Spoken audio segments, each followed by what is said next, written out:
అది రాష్ట్రంలోనే పేరెన్నికగన్న ఆసుపత్రి. అయితే ప్రాణాపాయ స్థితిలో రోగిని తీసుకెళ్లినా పడకలు ఖాళీ లేవనేది వైద్యుల సమాధానం. గంటల తరబడి వేచి ఉండాల్సిన వైనం. వైద్యులు పరికరాల కొరత సరేసరి. ఇది ఆరోగ్యశ్రీ జపం చేస్తున్న ప్రభుత్వ హయాంలో ఎంతో చరిత్ర కలిగిన నిమ్స్ పరిస్థితి. రాష్ట్రంలోనే పేరెన్నికగన్న నిమ్స్ ఆసుపత్రిలో రోగులు తీవ్ర నిర్లక్ష్యానికి గురవుతున్నారు.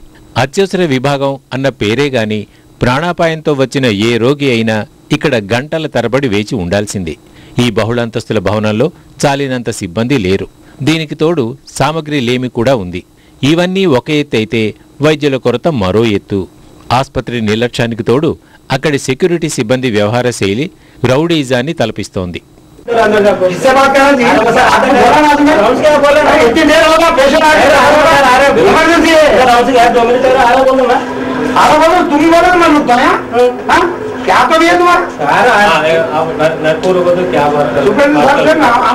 ప్రాణాపాయంలో ఉన్న కొడుక్కి చికిత్స కోసం వచ్చిన తల్లిదండ్రులకు చేదు అనుభవం ఎదురైంది.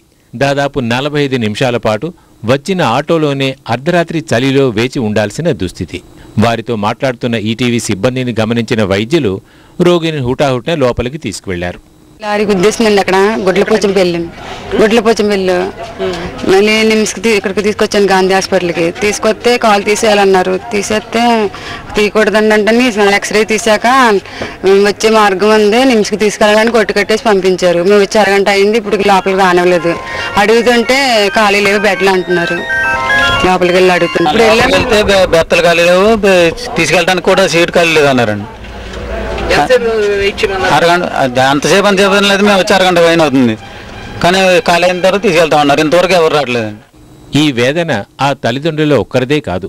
రాష్ట్రంలోని పలు ప్రాంతాల నుంచి మెరుగైన వైద్యం కోసం ఆశగా ఇక్కడికి వచ్చిన వారందరిది. మా బావ అండి ఏళ్ళు కట్ అయిపోయింది. ఆల్రెడీ మేము పులివెందుల నుంచి వచ్చాం. ఏళ్ళు కట్ అయిపోయింది, మొత్తం టోటల్ కట్ అయింది. హైదరాబాద్ తీసుకెళ్ళండి వచ్చాం. టోటల్ కట్ అయిపోయింది, ఇక్కడ నుంచి ఇక్కడ వరకు కట్ అయిపోయింది. ఇక్కడికి ఎమర్జెన్సీ ఇమీడియట్ గా వచ్చేసండి. సాయంత్రం 9 o'clock వచ్చాం, 9:15కి వచ్చాం ఇక్కడికి. ఇంతవరకు ఏం లేదండి. ఒక ఎక్స్రే తీశారు, ఎక్స్రే చెక్ చేసేవాడు లేడు. ఒకవేళ వానికైనా ఫింగర్ కానీ ఇంకోటి కానీ తీసేయాల్సి వచ్చినాయంటే మాత్రం మీ ఫుల్ రెస్పాన్సిబిలిటీ ఈ నీలప్రభ హాస్పిటల్ వాళ్ళకు మీద నేను డ్యామేజ్ క్లెయిమ్ చేస్తాను. మేము ఇక్కడ గజ్జల నుంచి వచ్చాం సారు, అక్కడ మెదక్ డిస్టిక్ నుంచి 7 గంటలకు వచ్చాం సారు. కరెక్ట్ 4 గంటలు వెయిటింగ్ ఇక్కడనే బయట పేషెంట్ వెయిట్ చేసాం. ఇక్కడ ట్రీట్మెంట్ జరగలేదు స్పెషలిస్టుల తోటి. ఇప్పుడు అవకాశం లేదు. ఒక నెల దాకా బెడ్ ఖాళీ అయ్యే అవకాశం లేదు. మరి ఉంటారా బయటకు తీసుకెళ్తారో మీ ఇష్టం అని చెప్తున్నారు సార్. ఇప్పుడు 4 గంటలు వెయిట్ చేశాం సార్. అప్పుడు అదే వెయిట్ ఫస్టే చెప్తే మేము ఎక్కడ నుండి వెళ్తుంటాం సార్. ఇప్పుడు చెప్తున్నారు అన్నమాట 12 గంటలకు ఎక్కడ తీసుకువెళ్ళాలి సార్. రోగుల ఆవేదనపై ఆసుపత్రి వైద్యులను ప్రశ్నిస్తే వారి స్పందన ఇది. అంటే క్యాజువాలిటీ అంటే ఎమర్జెన్సీ సర్వీసెస్ ప్రస్తుతం చాలా రద్దీగా ఉంటుంది. మనకి ట్రాలీస్ కానీ యాక్చువల్గా బెడ్స్ అయితే అసలు వేకెంట్ లేవు. ట్రాలీస్లో తీసుకుంటాం పేషెంట్. బెడ్స్ వేకెంట్ అయినాక ట్రాలీ నుంచి బెడ్స్కి షిఫ్ట్ చేస్తూ ఉంటాము. కానీ ప్రస్తుతం ట్రాలీస్ కూడా లేని పరిస్థితుల్లో మాత్రమే పేషెంట్స్ని వేరే హాస్పిటల్కి వెళ్ళమని చెప్తాము. కానీ ప్రజలు ఏంటంటే నిమ్స్ మీద ఉన్న ఏది నమ్మకంతో వాళ్ళు పోకుండా అట్లాగే వెయిట్ చేస్తూ ఉంటారు. మరి దానికి మేము బాధ్యులం కాము. ఎంత చెప్పినా వాళ్ళు వినకుండా వేరే హాస్పిటల్కి పోకుండా గంటల తరబడి వెయిట్ చేస్తే దానికి మేమేం చేయలేము. నిజాం పాలనలో బొక్కల దవాఖానగా పేరుగాంచిన ఈ ఆసుపత్రిని నిజాం వైద్య విజ్ఞాన సంస్థ నిమ్స్గా ప్రభుత్వం పేరు మార్చింది. అత్యున్నత వైద్య సేవలను తక్కువ ఖర్చుతో పేదలకు అందించాలని లక్ష్యంగా నిర్ణయించారు. ఇందుకు నిమ్స్కు స్వయం ప్రతిపత్తిని కూడా కల్పించారు.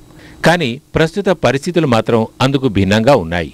ఆకస్మిక తనిఖీలు చేశాను, ఆసుపత్రులన్నీ సవ్యమేనని చెప్తున్న ఆరోగ్య మంత్రి గల్లా అరుణకుమారి ఈ సంఘటనలపై ఏం సమాధానం చెప్తారో.